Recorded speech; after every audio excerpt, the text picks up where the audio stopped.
पाजी अजीब बात है। क्या बात है? जो भी आता है सुरेंद्र पाजी पे बात करता है। और पीछे ऑक्टोपैड जो है उस पे जो बैठा है दुनिया का आखिरी खूबसूरत इंसान है वो। और ये हमारे ड्रम पे बैठे संतोष भाई, इनके बाल देखो गोल्डन ब्लैक, ऐसा लगता है कोई गली की बिल्ली फाड़ के पहन ली हो। गली की बिल्ली। पाजी को लोग टेंशन बहुत देते हैं। मैं पीछे आ रहा था, आदमी ने पकड़ लिया, बोले कहाँ जा रहा है? माइक चोरी कर रहा है। मैंने कहा नहीं हुआ, परफॉर्मेंस देने जा रहा हूँ। बोला झूठ बोलता है, अम्मी के पास जा। मैंने कहा मैं सिद्धू पाजी के पास जा रहा हूँ। बोला झूठ बोलता है। मैंने कहा क्या? बोला वो तेरी अम्मी हो ही नहीं सकते। शेखर भाजी इतने ताकतवर क्रिकेटर थे ये क्रिकेट खेलते थे ना, फील्डिंग बड़ी प्यारी करते थे, कैच भी सारे पकड़ते थे, लेकिन इनको कोई बॉल शाइन करने के लिए नहीं देता था। इनके हाथों में ताकत बड़ी थी। एक दफा किसी ने गलती से कहते सिद्धू पाजी बॉल शाइन कर दो, इन्होंने इतनी ताकत से बॉल पे शाइन किया, बॉल में आग लग गई। पाजी एरोप्लेन में जब मैं कराची से मुंबई आ रहा था, एरोस्टिस क्या पोपट भी था सर, आप देखते आप फिसल जाते। सर मैं तो फिसल गया, मेरे तो दिल से आवाज निकली 35,000 फीट पे ऐसी हरकतें। मुझे मुड़ के कह रही है अपनी सेहत देख फिर कर हरकतें। और मैंने कहा तू सेहत छोड़, कॉन्फिडेंस देख। देखन में छोटन लगे घाव करे गंभीर। पाजी वहां पे तो काम नहीं बना अपना। एयरपोर्ट पे एक और कंचा आइटम मिल गया, उससे ज्यादा चिकना। मैंने कहा बाबू इससे कोई ज्यादा हेरफेर की बात नहीं करो, डायरेक्ट शादी की बात करो। तो फिर फिसल गया तू? हाँ मैं डायरेक्ट किया, मैंने कहा मुझसे शादी कर लो। बोला अपनी सेहत देख, इसमें शादी नहीं इसमें दुआएं होती हैं। पाजी देखे ना लोग होते हैं अजीब अजीब तरह के, सवाल भी अजीब अजीब करते हैं। पकड़ लिया पीछे मुझे एक आदमी ने, बोला यार एक बात बताओ, ये सिद्धू पाजी जो हैं हर जोक पे हंसते हैं, इनको जोक समझ भी आते हैं? मैंने कहा तू समझना छोड़, इनका कॉन्फिडेंस दे। अरे शेखर भाई उसने आपको भी नहीं छोड़ा, मुझसे पूछ रहा है यार एक बात बताओ, ये कोई तमीज की बात है? मैंने कहा क्या? बोला शेखर पाजी को देखो यार, एल्बम निकालते जल्दी निकालते, इतना लेट एल्बम निकाला है। मैंने कहा तू लेट छोड़, इस उम्र में भी इनका कॉन्फिडेंस दे। आजकल के बच्चे इंसान के बच्चे कम जिन के बच्चे ज्यादा हैं। हमारे पड़ोस में एक बच्चा रहता है मल्लू, 6 साल का है, इतना छोटा सा, स्ट्रक्चर छोटा है, मोटर बड़ी लगी है उसमें। वो किसी से सीधे मुंह बात ही नहीं करता। मैं भी आ रहा था इंडिया के लिए, बैग लेके निकला घर से, बोला आज भाई किधर जा रहे हो? मैंने कहा मैं इंडिया जा रहा हूँ। अच्छा वैसे आपने एक नया ट्रेंड निकाला है। मैंने कहा क्या? बोला सब चेहरे पे दाढ़ी रखते हैं, आपने दाढ़ी पे चेहरा रखा हुआ है। अजीब ही बच्चा है, अपनी माँ से बढ़ जाता है भाई। माँ मेकअप करी थी, क्रीम लगा रही थी, माँ से पूछ रहा माँ क्या कर रहे हो? बोले बेटा सुंदर हो रही हूँ। थोड़ी देर में घूम के आया, माँ ने मुंह धोया, बोला क्यों माँ हार मान गई? अच्छा मुझसे कोई इलाके में डरता नहीं था, सब मुझे डराते थे, सब मुझे भरम कराते थे। मैंने कहा मल्लू के पास चले जाऊं, क्या उसके पास कोई अच्छा आइडिया हो, मुझे गाइड कर दे, जीनियस बच्चा है। मैंने कहा यार मल्लू कोई आइडिया दे, मुझसे कोई साला डरता नहीं है यहाँ पे, मैं क्या ऐसा करूँ कि सब मुझसे डरें? बोला ऐसा करो गंजे हो जाओ, सर पे लाल बत्ती लगाओ, गली में घूमो, सब डरेंगे।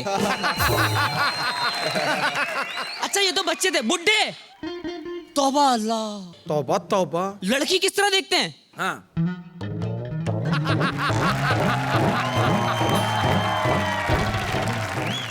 बुड्ढे आंखों में घर छोड़ाते हैं। बुड्ढे बोले बड़े होते हैं, शाम में भी सुबह का अखबार पढ़े होते हैं। कोई इनसे पूछ रहा है यार शाम में सुबह का अखबार क्यों पढ़े हो? बोला क्या पता दोपहर में कुछ नया हुआ हो। बुड्ढे के लिए लड़की अखरोट जैसी है, मुंह में रख तो सकते, चबा नहीं सकता। Thank you. पाजी मैं दिल्ली से हूँ, दिल्ली में जगहों के नाम बड़े अजीबोगरीब हैं। पुरानी दिल्ली में नई सड़क, नई दिल्ली में पुराना किला, वहाँ एक दिल्ली है और 245 बिहार है। प्रशांत विहार, पश्चिम विहार, सरस्वती विहार, पूर्व विहार, फलाना विहार, ढिमका विहार। आज तक समझ में नहीं आया बिहार में दिल्ली है या दिल्ली में बिहार है। शेखर पाजी तो दिल्ली यूनिवर्सिटी में पढ़े हैं, ये इसलिए बता रहा हूँ आपको पता लगे पढ़े भी हैं। पाजी दिल्ली यूनिवर्सिटी में एक से एक सुंदर लड़कियां पढ़ती हैं और उस पूरे इलाके का नाम है माल रोड। पाजी दिल्ली की लड़कियां पाजी जादूगरनियां होती हैं, घर से निकलेंगे सूट और सलवार में, कॉलेज तक जाते जाते सूट का टॉप और सलवार की जीन्स बन जाती है। किसी किसी के माँ बाप छोड़ने जाते हैं, माँ बाप के सामने माँ बाप को अगले गेट से बाय करते हुए कॉलेज में घुसेंगी और पिछले दरवाजे से बॉयफ्रेंड के साथ हाय करते हुए निकलेंगी। उनका स्टाइल भी अलग है कॉलेज में रिजल्ट देखने का। ऐसे बंठन के जाते हैं जैसे कॉलेज नहीं जा रहे, फैशन शो में जा रहे हैं। वहाँ इतनी लंबी दीवार होती है पाजी जिस पे रिजल्ट होता है, इतनी लंबी जितनी मिक्खा और राखी सावंत के बीच में बन गई, उसमें रिजल्ट चिपका होता है। जैसे हिमेश रेशमिया के सर से टोपी। 3 लाख लोगों में लोग अपना नाम ढूंढते हैं।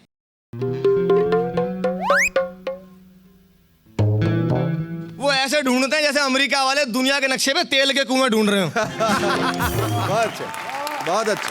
जो पास हो जाता है वो खुश होता है।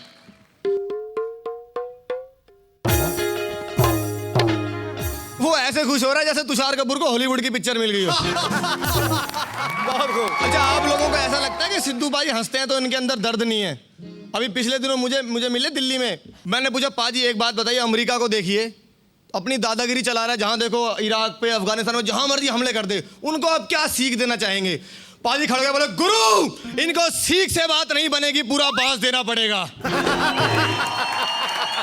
पाजी यही वाक्य मैंने कॉलेज में सुना दिया दिल्ली में। सामने प्रोफेसर साहब खड़े हो गए, बोला क्या तू गंदा गंदा बोलता है हमारे कॉलेज में आके। मैंने कहा सर हम आप जैसे बुजुर्गों की वजह से अमेरिका को बांस नहीं कर पा रहे। दिल्ली में पाजी अजीबोगरीब लोग हैं। मैं बस स्टैंड पे खड़ा हूँ, आ गया एक, बोला क्यों भाई ये पंजाबी बाग ईस्ट है क्या? क्यों? कह रहा देख मेरे मोबाइल पे छपा आ रहा है पंजाबी बाग ईस्ट। तो मैंने कहा जिस जो एरिया में खड़े हो भैया वही छपेगा। अच्छा अगर मैं सड़क के उस पर जाऊँगा तो क्या छपेगा? तो पंजाबी बाग वेस्ट छपेगा। अच्छा सड़क के बीच में आऊँगा तो क्या छपेगा? मैंने जा फिर सुबह अखबार में ही छपेगा। पाजी एक सेकंड, मेरा फोन आ गया। हेलो, हाँ जी शर्मा जी। हाँ जी सर, कैसे हैं सुनाइए। हाँ मैं बॉम्बे आया हुआ हूँ सर, लाफ्टर चैलेंज। हाँ नहीं बढ़िया है, बॉम्बे में कल मेरा रिमोट से झगड़ा हो गया। हाँ मैंने चैनल बदला, फैशन टीवी लगाया, मम्मी आ गई, मैंने फिर बदल दिया। मम्मी गई, मैंने फिर फैशन टीवी, मम्मी का मैंने फिर निकाल लिया। रिमोट गुस्से में बोला यार मम्मी तुम्हारी यार मेरा क्यों टेस्ट खराब कर रहे हो। हाँ जी सर और बढ़िया। अरे मजे हैं बॉम्बे में, मसाज कराई।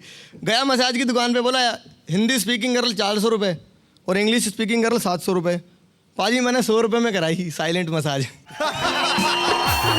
यू पाजी, बहुत बहुत धन्यवाद।